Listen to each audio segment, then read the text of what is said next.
दर्शकों, हिंदुत्व की आवाज बुलंद करने वाले हिंदू हृदय सम्राट बाला साहब ठाकरे कहते थे कि जिस दिन कांग्रेस के साथ जाना पड़ा, मैं अपनी दुकान बंद कर दूंगा।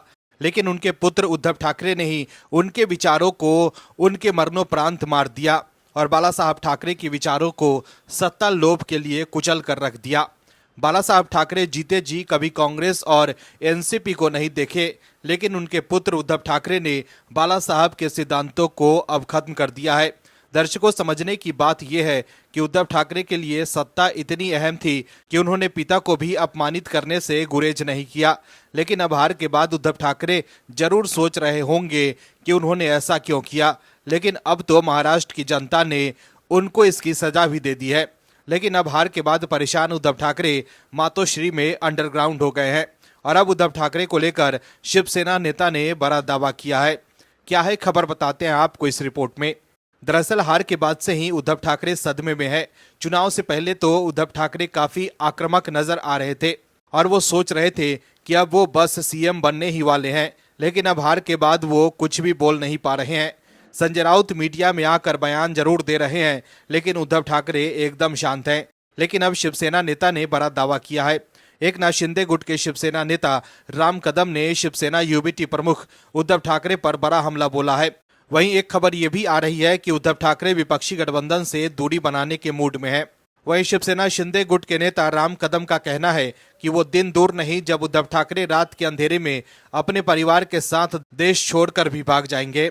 वहीं राम कदम ने महाराष्ट्र चुनाव में ईवीएम के जरिए बेईमानी के आरोप पर विपक्ष को घेरा है। उन्होंने कहा है कि विपक्षी गठबंधन महाविकास अघाड़ी जब भी हारता है तो ईवीएम पर इल्जाम लगा देता है। ईवीएम पर आरोप लगाकर एमवीए महाराष्ट्र की जनता को भटकाना चाहता है। वहीं उद्धव सेना के विपक्षी गठबंधन एमवीए छोड़ने के कयासों पर राम कदम ने कहा है कि एक दिन ऐसा भी आएगा जब वो रात 2 बजे अपने परिवार को लेकर देश छोड़कर भाग जाएंगे। राम कदम ने उद्धव ठाकरे पर आरोप लगाया है कि उन्होंने शिवसेना संस्थापक बाला साहब ठाकरे की विचारधारा का अपमान किया है। गौरतलब है कि महाराष्ट्र विधानसभा चुनाव 2024 में बीजेपी ने प्रचंड जीत हासिल की है। वहीं विपक्षी दल एमवीए को बुरी तरह से मुंह की खानी पड़ी है। दर्शकों, करारी हार के बाद उद्धव ठाकरे जिस तरह से कोप भवन में जा चुके हैं, उससे विपक्ष के नेता को लग रहा है कि हार से उद्धव ठाकरे काफी हताश हैं। उद्धव ठाकरे अपने आप को शिवसेना का मालिक समझ रहे थे और एकनाथ शिंदे को गद्दार कह रहे थे।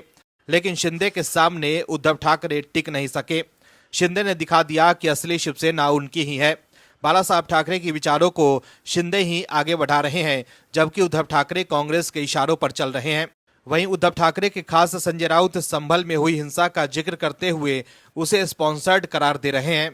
संजय राउत ने कहा कि संभल में हुई घटना और अडानी का मुद्दा बेहद गंभीर है, लेकिन हमें इन मुद्दों को उठाने का मौका ही नहीं दिया जा रहा है। जब हम विपक्षी नेता के साथ खड़ा होकर सवाल पूछते हैं तो मात्र 2 सेकंड में लोकसभा और राज्यसभा को स्थगित कर दिया जाता है।